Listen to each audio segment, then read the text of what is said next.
Sir ये है actual method, exact method. Sir जो चीज़ जितनी एग्जैक्ट होती है वो चीज़ उतनी डिफिकल्ट होती है, ठीक है। सही रास्ता, सही मेहनत हमेशा डिफिकल्ट लगती है।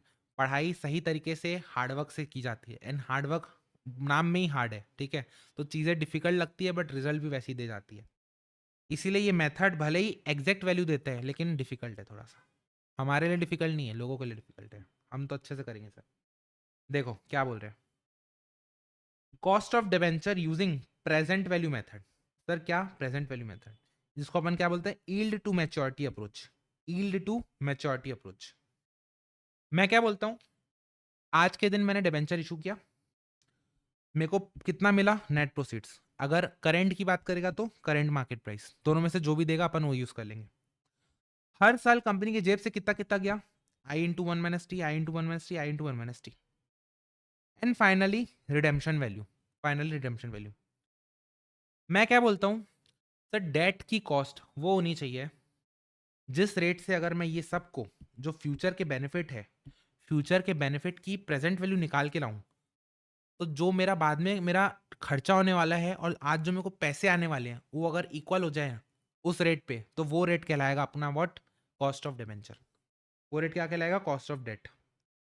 अब सर इसको निकालने का तरीका क्या है, इसको निकालने का तरीका क्या है, आप बोलोगे सर एन्युटी वाला फॉर्मूला लगा लो, लेकिन आप अटक जाओगे आप अटक जाओगे एन्युटी वाले फॉर्मूले में। कैसे कि यहाँ पे अगर आई है, यहाँ आई है, यहाँ आई है, यहाँ आई है, यहाँ आई है। अगर एन्युटी का फॉर्मूला लगाना होता, प्रेजेंट वैल्यू ऑफ एन्युटी का, तो आप निकाल लेते, चलो इसको खींचा, इसको खींचा, इसको खींचा, इसको खींचा, इसको खींचा।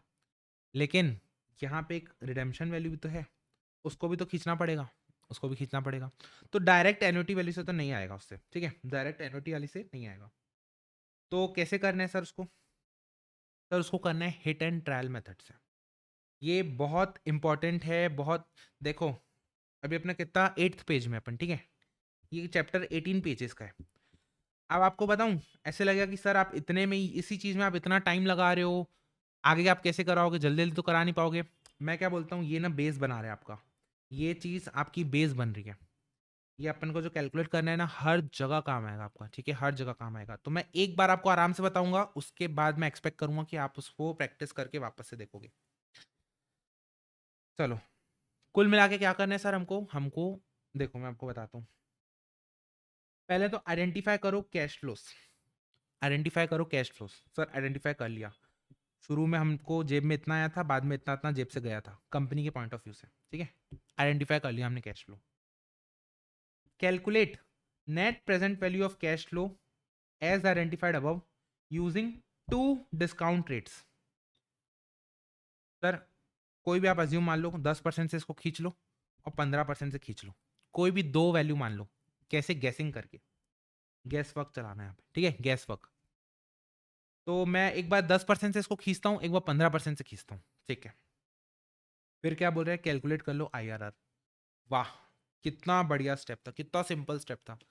सर ये दो स्टेप कर लो, फिर तीसरा कैलकुलेट कर लेना। अरे कैलकुलेट कैसे करना है वो तो बताओ। चलो बताता हूँ मैं, उसके लिए अपने को लेना पड़ेगा एग्जाम्पल, उसके लिए लेना पड़ेगा एग्जाम्पल, आराम आराम से समझ समझ के करना। Company issued 10,000 10% debenture of 100 each on 1/4/2023 to be matured on 1/4/2028। Timeline बनाओ, 2023 2028। Company wants to know the current cost of its existing debenture if the market price of the debenture is 80। अगर current cost पूछा है and market price दिया है, तो sir initial net proceeds की जगह अपन क्या यूज करेंगे, मार्केट प्राइस। तो कैश फ्लो कैसे आइडेंटिफाई हो गए अपने, सर शुरू में 80 रुपए आएगा अपने जेब में, 6.5 6.5 6.5 6.5 6.5 एंड 100 मेरे जेब से जाएगा, 100 मेरे जेब से जाएगा, ठीक है। तो सर हमने तो आइडेंटिफाई कर लिया cash flow. Sir 0th year में जेब से जाएगा, सॉरी जेब में आएगा, और 1 से 5 ईयर तक, 1 से 5 ईयर तक 6.5 की वैल्यू इंटरेस्ट के फॉर्म में देनी पड़ेगी, और 5th ईयर में रिडेम्पशन वैल्यू देनी पड़ेगी। क्या यहां तक क्लियर हो क्या, तो step 1 we are clear, step 1 हमको एकदम अच्छे से समझ में आ गया। अब आती है बारी स्टेप 2 की, अब आती है बारी स्टेप 2 की। स्टेप 2 में मैंने आपको बोला था, जो कैश फ्लो है उसको सबको प्रेजेंट वैल्यू में खींच के लाना और देखना नेट नेट बेसिस पे कितना कैश फ्लो बन रहा है। मैंने क्या किया ना, 10% से ये सारे कैश फ्लो को खींचा, ये सारे कैश फ्लो को खींचा, तो वैल्यू कितनी आई, नेट प्रेजेंट वैल्यू 6.75। देखो ये टेबल को मैं आपको इंटरप्रेट करना सिखाता हूँ, उसके पहले आप इधर देखना, उसके पहले आप इधर देखना। और रेट कौन सा यूज किया, 10%। मेरे को आप एक ना सिंपल सी बात बताना, अगर ये 6.5 है, ये 6.5 है, ये 6.5 है, ये 6.5 है एंड ये 6.5 है, 10% का रेट है, present value of annuity regular का फॉर्मूला बताओ। ये जो एन्युटी रेगुलर बन रही है, इसकी प्रेजेंट वैल्यू का फॉर्मूला बताओ। तो मैं आपको एक चीज़ बताता हूँ, अगर आपको शॉर्टकट जानना है कि कैलकुलेटर से कैसे करते हैं, तो आप पहले यहाँ पे रुक जाना, इस चैनल में जाना और एक छोटा सा वीडियो रेफर करना, मैं आपको बताता हूँ। कौन सा था, कौन सा था,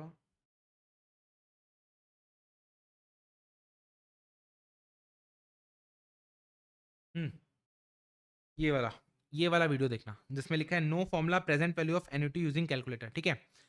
सर इसको आप वीडियो को देखना, आपको पता चलेगा कि इसको चुटकियों में कैसे निकालते हैं, इसको चुटकियों में कैसे निकालते हैं, ठीक है। अब मैं अज्यूम कर रहा हूँ कि आप वो पहले वीडियो देख के आ रहे हो फिर इधर आ रहे हो। तो सर इसको चुटकियों में ऐसे निकालते हैं कि रेट क्या है, सर रेट है 10%, तो 1 डिवाइड बाय 1.1 कितने बार इक्वल टू दबाना पड़ेगा, कितने साल का खींचना है, सब 5, 1 2 3 4 5, और जैसे ही जीटी दबाऊंगा दैट इज 3.79 आ जाएगा। कितना आ जाएगा, 3.79, 6.5 इंटू 3.79।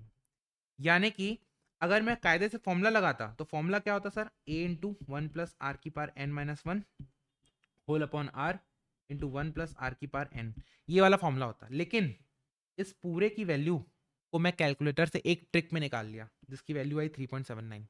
तो सर मैं 3.79 को क्या बोलूंगा, इसको मैं एक शब्द बोलूंगा, क्या, present value annuity factor. Present value annuity factor, इसको पढ़ेंगे कैसे, इसको इंटरप्रेट कैसे करेंगे। सर ऐसा फैक्टर यानी ऐसा नंबर जिससे मैं मल्टीप्लाई करूं अगर 6.5 को, तो 6.5 की 5 सालों की एन्युटी निकल आ जाएगी, 5 सालों की प्रेजेंट वैल्यू ऑफ एन्युटी निकल आएगी, ठीक है। ऐसा, तो यहां तक आई होप आप क्लियर हो। 6.5 6.5 6.5 6.5 6.5 को प्रेजेंट वैल्यू में खींच के कैसे लाना है चुटकियों में शॉर्टकट से, वो कैसे आया, ये ऐसे आया। अब सर एक और चीज को खींच के लाना था, रिडेम्पशन वैल्यू। तो रिडेम्पशन वैल्यू एक तरीके से क्या है, फ्यूचर वैल्यू है, और हमको इसको खींच के प्रेजेंट वैल्यू में लेके आना है।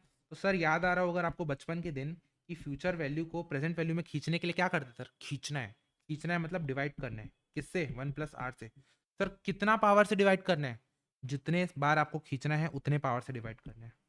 या फिर अगर आप कैलकुलेटर से करना चाहो तो देखो, फ्यूचर वैल्यू इनटू, या फिर ऐसा बोलो रिडेम्पशन वैल्यू में मैं क्या मल्टीप्लाई करूं कि अपना आंसर क्या आ जाए, रिडेम्पशन वैल्यू में मैं क्या मल्टीप्लाई करूं कि अपना आंसर क्या आ जाए, उसकी प्रेजेंट वैल्यू आ जाए।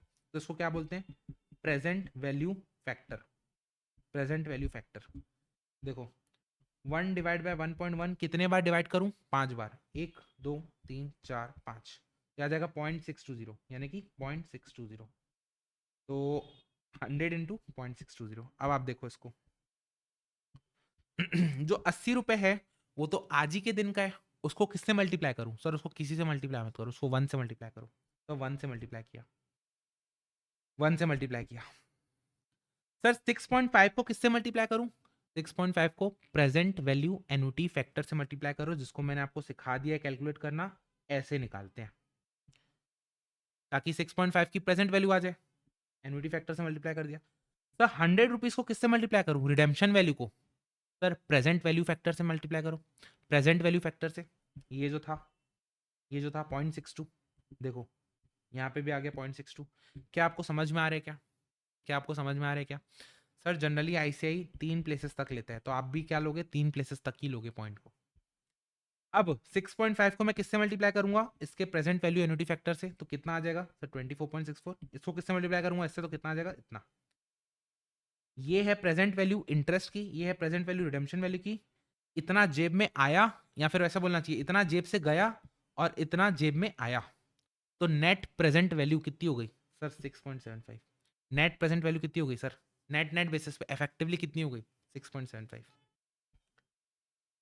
सिमिलरली एक बार मैंने 10% से किया, सेम चीज मैं एक बार 15% से करूंगा, 15% से खींचूंगा उनको, 15% से खींचूंगा उनको, तो 80 तो वहीं का वहीं रहा। 15% का net present value annuity factor कितना हो जाएगा 1/1.15, 1 2 3 4 5 जीटी, देखो 3.352 एंड 1/1.15, 1 2 3 4 5, दैट इज 0.497। ठीक है, आ गया। तो उसका नेट प्रेजेंट कितना आ गया, नेट प्रेजेंट वैल्यू -8.75। अब आगे समझना, अब हमको कैलकुलेट करना है IRR। सर मैं आपको क्या बोलता हूँ, ये 2 स्टेप अगर आपको समझ में आई तो एक बार ठोको ताली अपने लिए। और मैं क्या बोलता हूँ, अगर ये 2 स्टेप आपको नहीं समझ में आई तो एक बार आ जाओ टेलीग्राम में मेरे पास, ठीक है, तो मैं आपको बता दूं। देखो मैं आपके हर लेवल ऑफ डाउट एंटरटेन करने के लिए रेडी हूँ। मैं तो आपको बताया ना, -2+3=+1 कैसे आया, इस टाइप के डाउट को भी मैंने हैंडल किया। ठीक है, अब बारी आती है IR निकालने की। अब आती है IRR, RRR। ठीक है, समझना इसको आराम आराम से, एकदम ठंडे दिमाग से समझना। जब मैं 10% का रेट लिया था तो वैल्यू आई थी 6.75। जब मैं 15% का रेट लिया था तो वैल्यू आई थी -8.51। 10% में वैल्यू थी 6.75, 15% में वैल्यू थी -8.51। सर मैं चाहता हूं, एक बात बताओ, कॉस्ट ऑफ डेट है क्या, कॉस्ट ऑफ डेट है क्या? सर ऐसा डेट, ऐसा रेट जिससे मैं ये सब की जो प्रेजेंट वैल्यू है ना वो किसके बराबर हो जाए, इसकी प्रेजेंट वैल्यू किसके बराबर हो जाए, सर इसके बराबर हो जाए। तो जब मैं नेट प्रेजेंट वैल्यू निकालूंगा तो क्या आ जाएगी, सर जीरो। जितना आपने दिया है उतना ही आपने लिया है, तो नेट प्रेजेंट वैल्यू क्या हो जाएगी, जीरो। तो मैं चाहता हूं ऐसा रेट निकालूं, ऐसा रेट निकालूं जहां पे नेट प्रेजेंट वैल्यू कितनी हो जाए, जीरो। 10% में इतना मिला, 15% में इतना मिला, तो कौन से परसेंट पे मेरे को जीरो मिलेगा? सर यूनिटरी मेथड अप्लाई करेगा। पहले मैं आपको यूनिटरी मेथड बताता हूँ, फिर इसका फॉर्मूला बताऊंगा, एंड मैं आपको लॉजिक बताऊंगा कि देखो फॉर्मूला कैसे डिराइव हुआ है। देखो लॉजिकल वे क्या है, सर हमने 5 आगे गए तो हमको कितने कम करना पड़ा, 15.25। तो सर हमको 6 यहाँ से यहाँ आने के लिए कितना कम करना पड़ेगा, 6.75। तो सर रेट कितना आगे बढ़ना पड़ेगा, तो देखो 6.75 डिवाइड बाय 15.25 इंटू 5, या फिर ऐसा बोलना चाहिए 5 आगे बढ़े तो 15.25 कम होना पड़ा। तो सर कितना आगे बढ़ेंगे ताकि 6.75 करना पड़े कम, यूनिटरी मेथड, या फिर ऐसा बोलो 15.75 कम किया तो 5% से बढ़े, तो हमको 6.75 फैम4 को कम करना है तो कितना आगे बढ़ना पड़ेगा, तो यूनिटरी मेथड कितना हो जाएगा 5/15.75 into 6.74। Sir I hope unitary method आपको पता है, यूनिटरी मेथड पता है।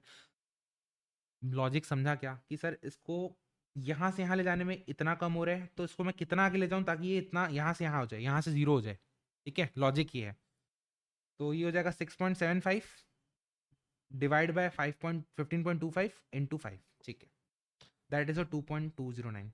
सर यहाँ से हमको 2.209 आगे बढ़ना चाहिए, यानी 10 में कितना ऐड करना चाहिए, 2.209। तो फाइनली आपका रेट कितना हो जाएगा, 12.21, 12.21। सर इसको अगर अपन फॉर्मूले से कन्वर्ट करें, मेरी बात समझना, मेरी आप बात समझना, ऊपर में क्या है 5, 5 क्या था, higher minus lower, higher minus lower. नीचे में क्या था 15.25, ये क्या था, लोअर माइनस हायर। तो ये है net present value lower minus net present value higher. और ऊपर में क्या है, ऊपर में 5 क्या है, सॉरी ऊपर में 6.75 क्या है, सर ये net present value lower, net present value lower, lower को, रुको अटक गया क्या, हाँ 10% में मेरे को क्या ऐड करना पड़ेगा ताकि मेरा वैल्यू आ जाए, ठीक है, ताकि मेरी रेट आ जाए 12.21%। सर इतने समय में मैं इससे ज़्यादा बेटर तरीके से और नहीं समझा सकता हूँ ऐसा नहीं कि और नहीं समझाऊंगा, ऑफ कोर्स आपको अगर डाउट आ रहा तो आप मेरे से पूछना प्लीज़, ठीक है। चलो आगे बढ़े। मैंने आपको यूनिटरी मेथड से भी बता दिया, मैंने आपको फॉर्मूले से भी बता दिया। अगर नहीं समझ में आ रहा है तो ये डायग्राम बनाना, ये फॉर्मूला रट लेना और आपका आंसर चुटकियों में निकल आएगा, ठीक है। चलो